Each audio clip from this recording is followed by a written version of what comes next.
Honestly, I tell everybody Pothos, but I feel like nobody listens to me.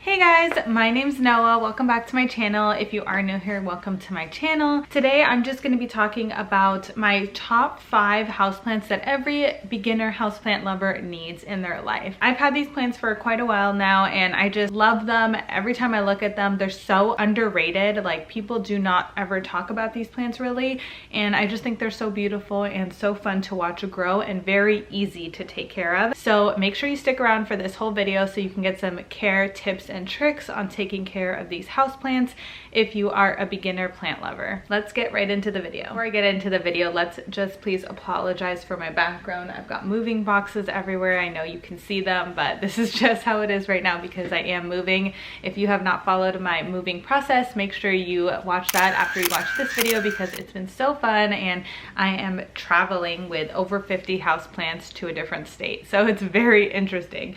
But yeah, so the first plant, obviously this is a regular Pothos, literally the most common houseplant you can come up with. It is so easy to take care of. You could literally forget about this plant for like 3 weeks and it would still be fine. Like, it would not even be that mad at you. I just think it's so great to have, and one of my favorite things about houseplants is hanging them. I just think trailing houseplants look so beautiful, and this is the perfect plant to trail. If you want to get into propagating, this is the perfect plant to start with because it's so easy to propagate. And if you would like to see my video on that, I will leave that in the description box as well. I just feel like they're so underrated. They're so beautiful. And if you don't want to just do a basic Pothos, if that's too simple for you and you want something a little bit more exotic, this is pretty much the same plant. It's a heart-shaped philodendron. It's literally the same thing. It grows the exact same way. It's just got a little bit more of a heart shape to its leaves. As you could see, they are a little bit darker foliage, but it's honestly the same thing. So if you prefer to get something like this, it's honestly just as easy. But I just love Pothos. They grow a little bit faster in my opinion.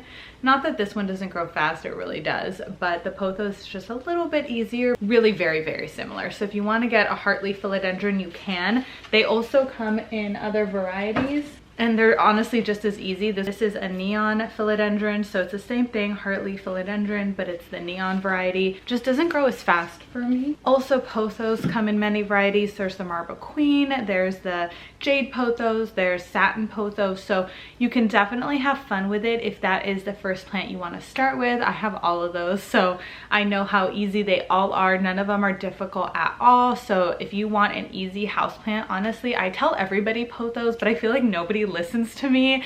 Everybody's always like, oh, I want to get this one or I want to get that one. I'm like, just start with a Pothos. Start with a Pothos. It's gonna make you fall in love with plants. They're so beautiful and so fun to watch grow. So that's just my opinion, but I think you should try it. All right, so second plant we're going to talk about is a peace lily. One of the things I love about peace lilies is that they grow so big. Like, it could honestly be the size of a human, like 5 feet tall. It gets so freaking giant, and I think that's really fun for a lot of people because a lot of people look for plants for like home decor and ways to style their home. A lot of people do love the peace lily and it's very, very easy.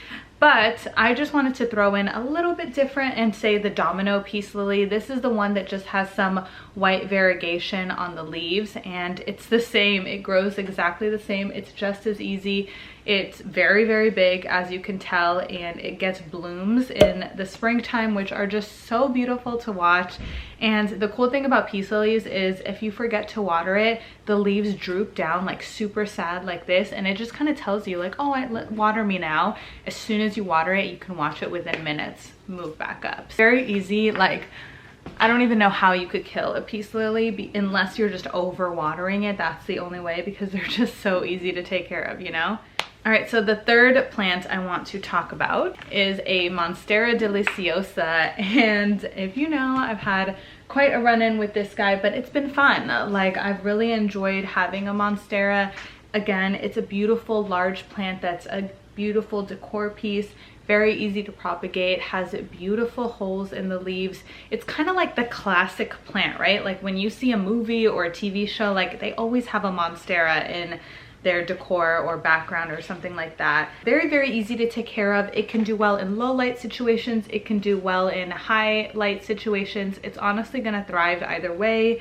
and I just can't really see it dying that easily unless you do overwater it again. I feel like that's going to be the main way to kill it. If you underwater it, the leaves just turn a little bit yellow and crispy. You water it and the new leaves will grow back regular and beautiful. Very, very hard to kill this plant, although my son did manage to kill it. So if you want to see that video, I have one on that as well. Such an easy plant, a beautiful staple, kind of like the classic house plant in my opinion. Number 4 easy house plant is going to be your snake plant. Everybody talks about a snake plant, but the thing I love about snake plants is obviously they're very easy to take care of, but I really love the look of a full snake plant. This one's obviously not, because this was a propagation of mine. I just don't feel like getting up and getting the large one that I have. Second cool thing I like about snake plants is that they come in different varieties. I actually really want to get into the other varieties. I don't have them yet. I just have the bird's nest snake plant, but they have like a silver one and a white one and like a whale fin one, and like I'm dying to get those. So honestly, those are on my wish list.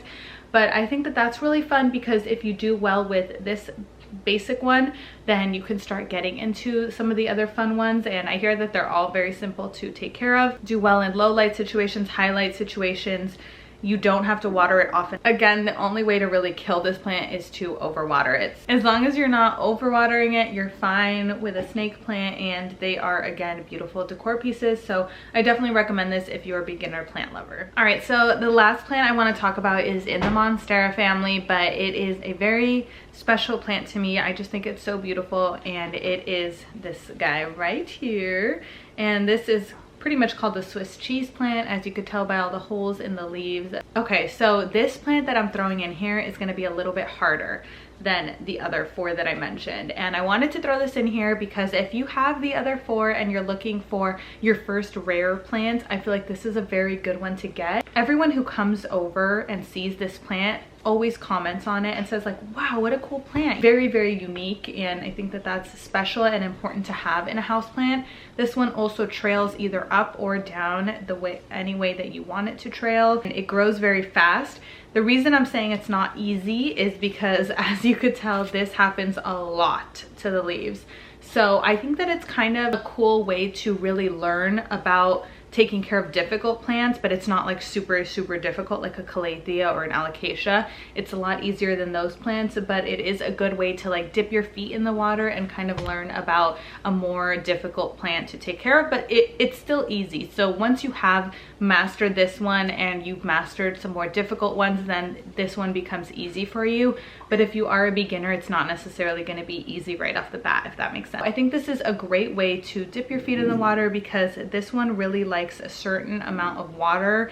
It likes to be watered, I would say, frequently. Like, you don't want to let it get too dry, because then this starts to happen. Also, you don't want to overwater it, because this will happen as well. And it's not the easiest. It does kind of require a good amount of light. I've had it in low light situations and it never grew for me. Like, it just stayed, it didn't die, but it stayed stagnant. So it definitely likes a lot of light, in my opinion. It is a very fast grower, so that's why I kind of say it's easy, because it grows so fast that if you do have a leaf looking like this, you can easily clip it off and a new leaf will come in a couple days. So I think this is a great way to dip your feet in if you, like I said, are interested in getting more rare plants. It's a really fun one to have, and it's a very good conversation starter, in my opinion. People always comment on it when they come over. So that's it. Those are the 5 houseplants that I recommend if you are a beginner plant lover. Let me know if you do get any of these. Don't forget to comment down below. Don't forget to like this video, subscribe to my channel, because I do post new videos every single Thursday and Sunday at 2 p.m. now. I have changed the time. And don't forget to follow me on Instagram, because you kind of get updates a lot quicker on what's going on, and especially now since I am currently moving, you kind of get an idea and you get to follow along with me, which is really fun. And I love seeing your guys' comments on all my stuff. It's honestly my favorite part of the day, is just checking my phone and seeing your guys' comments. You guys are so sweet. So yeah, don't forget to do all those things. And with that all being said, I will see you guys in my next video. Bye.